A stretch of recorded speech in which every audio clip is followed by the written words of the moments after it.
Hello दोस्तों, कैसे हैं? आशा करते हैं ठीक ही होंगे। आज का कहानी है हरितालिका तीज व्रत की कथा के साथ विधि और फल की प्राप्ति।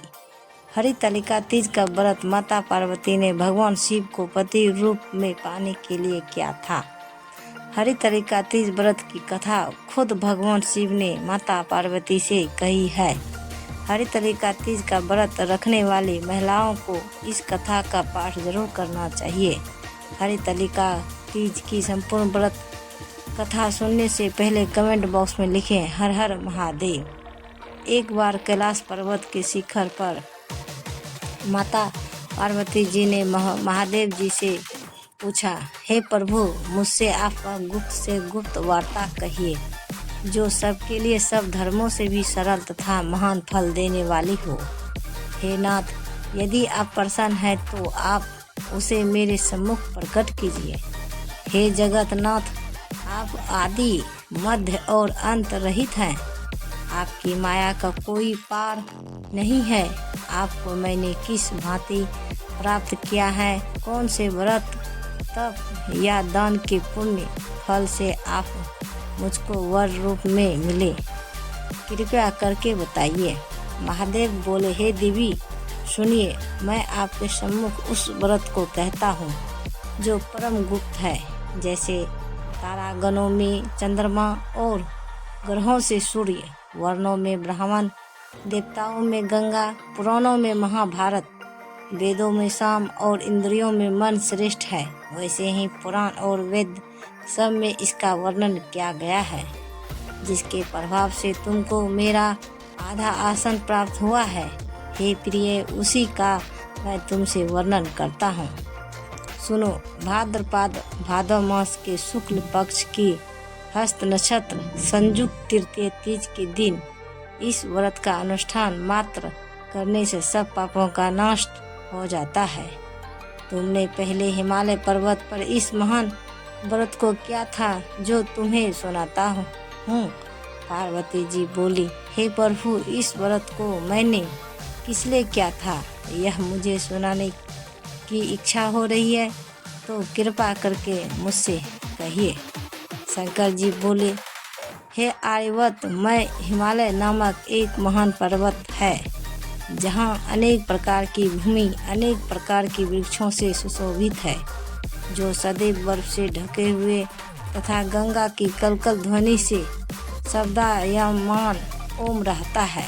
हे पार्वती जी, तुमने बाल्यकाल में उसी स्थान पर परम तप किया था और 12 वर्ष तक के महीने में जल में रहकर तथा वैशाख मास में अग्नि में प्रवेश करके तप किया।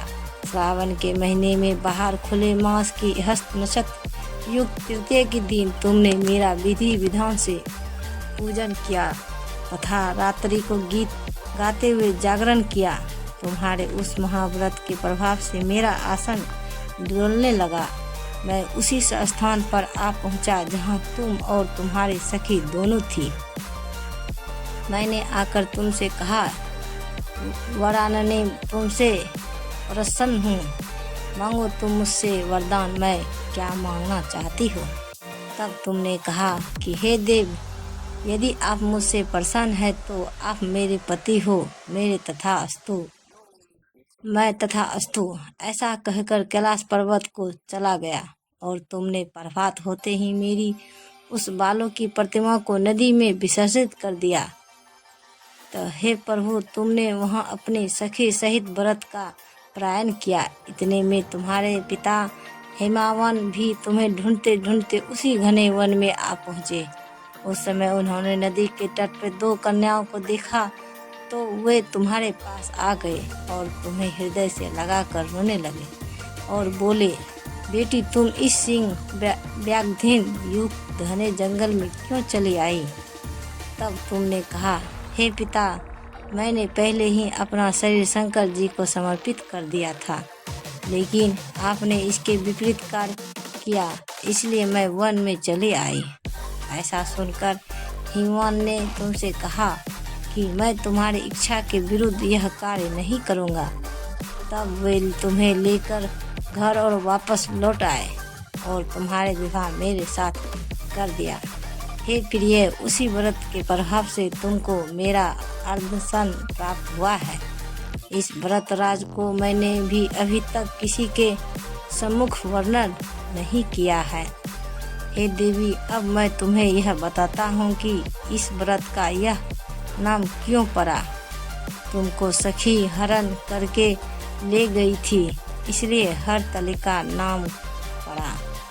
पार्वती जी बोली, हे स्वामी, आपने इस व्रत राज का नाम तो बता दिया है, लेकिन मुझे इसकी विधि और फल भी बताइए कि इसके करने से किस पर की फल की प्राप्ति होती है।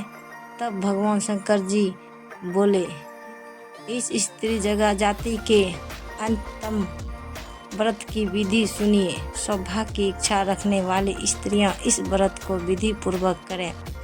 केले के खम्भों से मंडप बनाकर उसे बंधनवारों से सुशोभित करें। उसमें विविध रंगों के उत्तम रेशमी वस्त्र की चांदनी ऊपर तान दें। चंदन आदि सुगंधित द्रव्यों को लेपन करके स्त्रियां एकत्र हो शंख, भीरी, मृदंग आदि बजाएं। विधि पूर्वक मंगलाचार करके श्री गौरी शंकर की बालू निर्मित प्रतिमा स्थापित करें।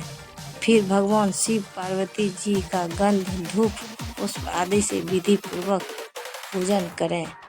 अनेकों नैवेद्यों का भोग लगावें और रात्रि को जागरण करें। नारियल, सुपारी, जवारी, नींबू, लौंग, अनार, नारंगी आदि ऋतु फलों तथा फूलों को एकत्रित करके धूप दीप आदि से पूजन करके कहें, हे कल्याण स्वरूप शिव, हे मंगल रूप शिव, हे मंगल रूप महेश्वरी, हे शिवे, सब कामनाओं को देने वाली देवी, कल्याण रूप से तुम्हें नमस्कार है। कल्याण स्वरूप माता पार्वती, हम तुम्हें नमस्कार करते हैं। भगवान शंकर जी को सदैव नमस्कार करते हैं। हे बड़भा रूपनी, जगत का पालन करने वाली माँ, आपको नमस्कार है। हे सिंहवाहिनी, मैं संसारिक भय से व्याकुल हूँ, तुम मेरी रक्षा करो। हे महेश्वरी, मैंने इसी अभिलाषा से आपका पूजन किया है। हे पार्वती माता, आप मेरे ऊपर प्रसन्न होकर मुझे सुख और सौभाग्य प्रदान कीजिए। इस प्रकार के शब्दों द्वारा उमा सहित शंकर जी का पूजन करें। विधि पूर्वक कथा सुनकर गोवस्त्र, आभूषण, ओम आदि ब्राह्मणों को दान करें। इस प्रकार से व्रत करने वाले सबका पाप नष्ट हो जाते हैं। तो हर हर महादेव। ऐसे ही वीडियो देखने के लिए हमारे चैनल को सब्सक्राइब करें और वीडियो को लाइक ज़रूर करें। तो गाइस, ये कहानी आपको कैसा लगा हमें कमेंट में ज़रूर बताइएगा। तो मिलते हैं अगले वीडियो के साथ, तब तक बाय बाय गाइस।